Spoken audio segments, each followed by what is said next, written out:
Yang saya hormati Bapak Yai dan Ibu Nyi serta tokoh agama, para pejabat nasional sampai regional, Pak Presiden, Gubernur, Bupati Wali Kota, Kepala Desa, Pak RW, dan Pak RT. Yang saya hormati Bapak Ibu guru pendidik yang selalu membimbing kami dari tidak bisa sampai bisa. Tak lupa yang saya cintai teman-teman dan para penonton yang dirahmati Allah Subhanahu wa Ta'ala.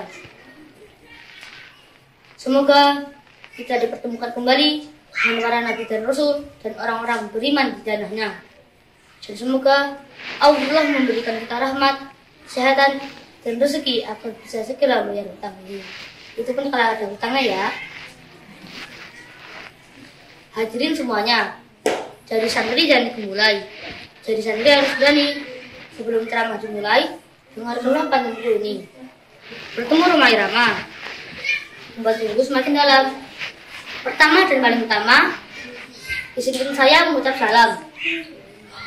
Assalamualaikum warahmatullahi wabarakatuh. Hadirin sekalian, pada kesempatan yang berbahagia ini, saya akan menyampaikan sebuah tema. Temanku adalah saudaraku. Allah menciptakan manusia berbeda-beda dari suku, bangsa, dan bahasa untuk saling mengenal. Hal itu tak lain dan bukan agar kita dapat menjalin persaudaraan yang erat. Setiap orang pasti memiliki teman sebagai tempat berbagi rasa, saling menasihati dan tolong-menolong, baik dalam keadaan susah atau bahagia. Dan mereka yang terus berteman dengan kita apa adanya. Dan Islam sangat tinggi dalam menjunjung nilai pertemanan.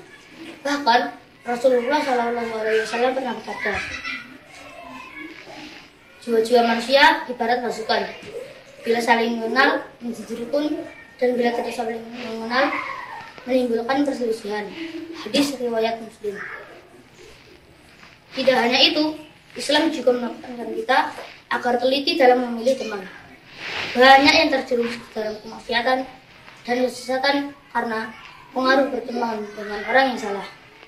Namun, tidak sedikit orang yang mendapat kebaikan dan hidayah karena bergaul dengan orang-orang yang saleh. Melalui berbagai penelitian tentang pergaulan, para pakar psikologi meyakini bahwa pertemanan di masa muda punya pengaruh yang sangat besar dibanding pengaruh yang dimiliki pada periode usia dewasa. Hal itu disebabkan karena masa muda adalah waktu pembentukan pemikiran dan jalan hidup seseorang. Menurut mereka secara kejiwaan, anak muda sangat mudah dipengaruhi dan pengaruh terbesarnya adalah teman sepergaulannya. Maka, penting bagi kita agar teliti dalam agar berteman dengan orang yang baik dan dapat mendekatkan kita kepada Allah. Pada sebuah kesempatan, Ustaz Adi Hidayat telah menyampaikan kepada kita bagaimana cara memilih teman sesuai tuntunan Rasulullah. Dan diantaranya adalah berteman dengan orang yang bertakwa kepada Allah. Mereka lah yang diberi wujud dari Tuhannya, dan mereka itulah orang-orang yang beruntung. Berteman dengan orang yang beriman dan bertakwa akan membuat kita mendapat kesenangan, aman dan nyaman berada di dekat mereka. Bahkan, jika kita melihatnya saja, hati menjadi tenteram.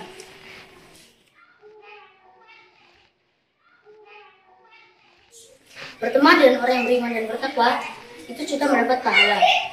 Menyukai mereka dan meniru perbuatan mereka akan membuat kita dikumpulkan surga bersama mereka.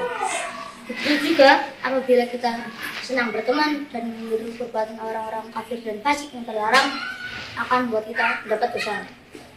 Allah Subhanahu wa Ta'ala sangat menyayangi hamba-hambanya, sehingga ada sebuah syariat yang dibawakan oleh Nabi-Nya menyuruh kita agar teliti dalam memilih teman. Itu semua bertujuan agar kita selamat dunia dan akhirat. Lantas, bagaimana jika di sekitar kita, teman kita, yang termasuk golongan teman yang beriman, apakah kita harus menjauhi mereka? Bagaimana saudara? Untuk hal tersebut, ada beberapa cara yang bisa dilakukan. Yang pertama, ajaklah mereka ke jalan yang benar. Tarik mereka menuju ketakwaan. Syaratnya, kita harus tahan banting. Jangan sampai kita dipengaruhi oleh mereka. Yang kedua, Jika tidak bisa diingatkan, maka doakanlah mereka agar bisa kembali ke jalan Allah.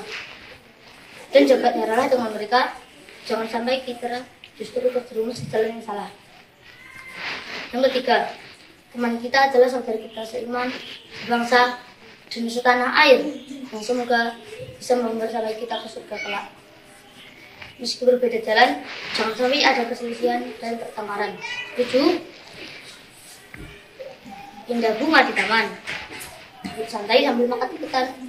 Sampai jumpa teman-teman, sampai bertemu di lain kesempatan. Demikian yang bisa saya sampaikan. Ada kurang lebihnya mohon maaf. Semoga bermanfaat. Akhirnya, wassalamualaikum warahmatullahi wabarakatuh.